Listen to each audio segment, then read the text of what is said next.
In my last video, I visited Scar's Motorcycles workshop in Peckham, and Jack, the owner, showed us the Honda Cg 650 that he exhibited at the Bike Shed show last year. Not only will that bike appear at this year's show again, but Jack's also been working on a new build, a Cg 125 that he's going to talk us through today. This is a Honda Cg 125 from 1995. So obviously it looks a bit old. Looks a bit older than it does from when it came out of the factory. But I'll just run through the bike from front to back, I think, and tell you exactly what's been going on. So we'll start with the tyres. These are just Continental TKC 80s. Bit tricky to get the right size on this, especially with the rear to do the swing arm clearance. But bit of trial and error, get the right size, but nothing too chunky, but enough to make it give it that scrambler stance I was going for. These aluminium mud guards, they came from a guy who just rolled them for me, and then I just finished them off with a brushed effect, and then just cutting it into the forks. And then if we go to the headlight, it's just a very simple one from, can't remember where I got it from now, but very simple with LED indicators, rental handlebars, slight rise in them just to get a bit higher stance for the scrambler effect. And then we've got just some brown gum handle grips with some old school looking switch gears off a Honda Cg, but I'm not too sure which year, but they're a good eBay find. And then a simple speedo with just a light, nothing else really. And then all your information you just get from your switch gears. The tank was sprayed by Paint Monkey. You can check them out on Instagram. Did a really nice job, and this colour's actually off a Ford. And just with a little black detailing, so that's kind of really nice how that just lines up with the seat, flows down, and then this seat just covered in leather, but that detail sort of lines up with the frame there. Powder coated frame. It's got a slightly sort of metallic look to it, and the engine's done the same as well. With that's pretty standard apart from the ram air filter and tweaking of the carb so that it can fuel the extra air going in. The exhaust is just a universal fit. Sounds quite throaty, just a little single thumper. And then what else we got? Again, we've just got another little aluminium tail tidy which incorporates the rear light and indicators. Again, they're just LED flashes. Re-chromed wheels, standard suspension, and just yeah, good polish as well. What made you choose to do the 125? Because you did a 650 first, so it's like a smaller capacity bike. Yeah. What was the reason you chose the Cg? The Cg was just to sort of mainly because it appeals to a wider market. A lot more people have, licenses. They can just jump on a 125 from a standard driving license, and especially in sort of places in London or other cities, it's just a nice little quick get around. And yeah, after working on the CB 650, I just fancied something a bit simpler.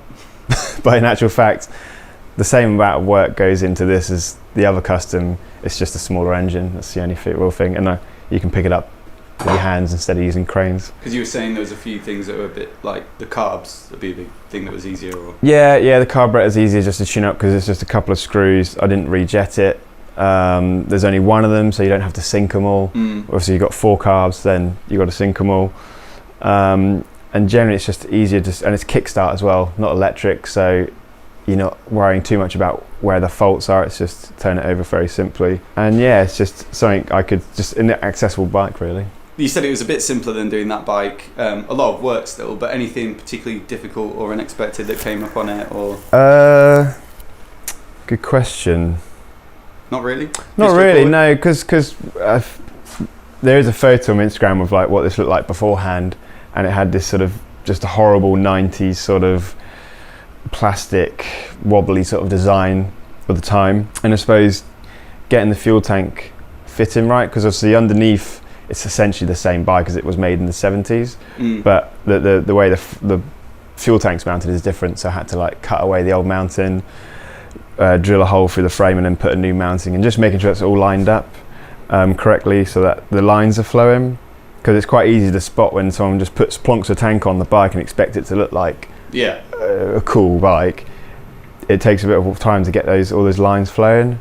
Stuff like CXs have that kind of slightly upward tilt, and a lot of people kind of flatten those out and really changes the stance of poise the bike. of it. Yeah. Yeah, I mean, and a lot of people, they will then try and compensate it in other areas, like pushing the forks through the triple tree here to lower the front, but it kind of messes up the handling of the bike. So it's nice to keep it as standard as possible, without sort of fiddling around too much. If you're not going to go around the realms of, putting forks off upside down forks on it, or whatever you want to do.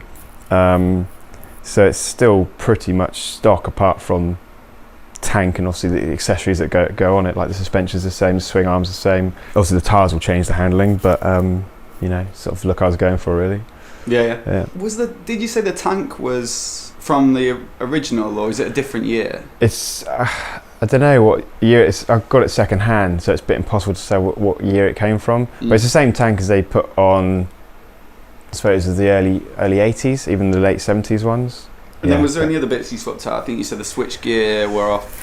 Yeah, so I found these on eBay, but I'm not too sure what bike they actually came off of. It was obviously an older one, but I could do some research actually finding them, because these actually look pretty good in it. There's no wing mirrors on it, so option extra. Look over the shoulder. And the little Speedo is just from a company in Germany, but it's super simple. That's what I kind of wanted to go for, because you could have like the lights there and you're turning left, turning right, full beams on, but you can see all that just by looking at your controls, really. And then it is tricky, because a lot of the time in these Speedo cables, they're so rigid in the way that they turn. Obviously, if they don't have enough curve on them, then they don't spin properly from the wheel to give you an accurate reading. So routing that so it's not interfering with too much. I mean, here it is slightly rubbing on the headlights, so I might have to just put a little cushion on that to stop it from wearing through the paint. But there's not much movement in that when the bike's turning, so that's a bit tricky. Obviously wiring is difficult. That's probably one of the hardest bits, actually, because you've got all this gumph and crap from before where they've had lights and stuff around here, and you've got to somehow tidy that all away, and you want to keep all this clean and nice so it doesn't sort of interrupt the negative space, because that's, as well as what I'd call as the positive space of the tank and the seat and the bars and the wheels and stuff. But with the bikes, it's almost about the negative space as well, so what's left here and here. I mean, with these bikes, obviously being a small engine, they do look a bit weedy down here when you start filling up stuff. That's why I've kind of tried to keep it as stock as possible, apart from the handlebars and stuff. Because if you start I don't know, I'm not a fan of putting clip-ons, and I'm probably gonna disgruntle people here, but with putting clip-ons and stuff, it's trying to be something it's not. Right. So it's not a powerful bike, so why am I going to make it look like a 650 or a 800cc motorbike? Because you said actually the guy you bought it off used it for tearing around the fields and that kind of thing. Yeah, it was the right state when I bought it. It was just covered in mud and bits falling off of it. So yeah, if you check out the before shot on my Instagram, you'd probably be quite surprised what it looked like. But that's part of it. It's part of the fun, sort of restoring something that was completely dilapidated and ready for the scrap heap, really, and then bringing it back to life and giving it a new lease of life, as it were.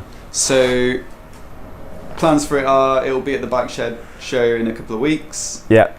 Then after that it's going to go to the Mali Mile, however you want to pronounce it. And yeah, just going to tear around on it, really. The only annoying thing is that with the new emissions in London, it's a bit tricky. Even though it's such a small bike, you can't actually drive it in central London anymore. But yeah, just have some fun on it, I think. Sweet. Yeah. Anything else? I don't think so, no. That's about it. And this is my workshop. Thanks again to Jack for taking the time to make these videos with me. You can see more images of his builds and videos of the bike starting up over on his Instagram, which I've linked to in the description below. Let me know what you think of the bikes down in the comments. Personally, I think this CG125 is really tastefully done, and I think it'd make a great little urban runaround. And of course, if you're new here and you want to see more videos like this, click subscribe and I'll catch you next time.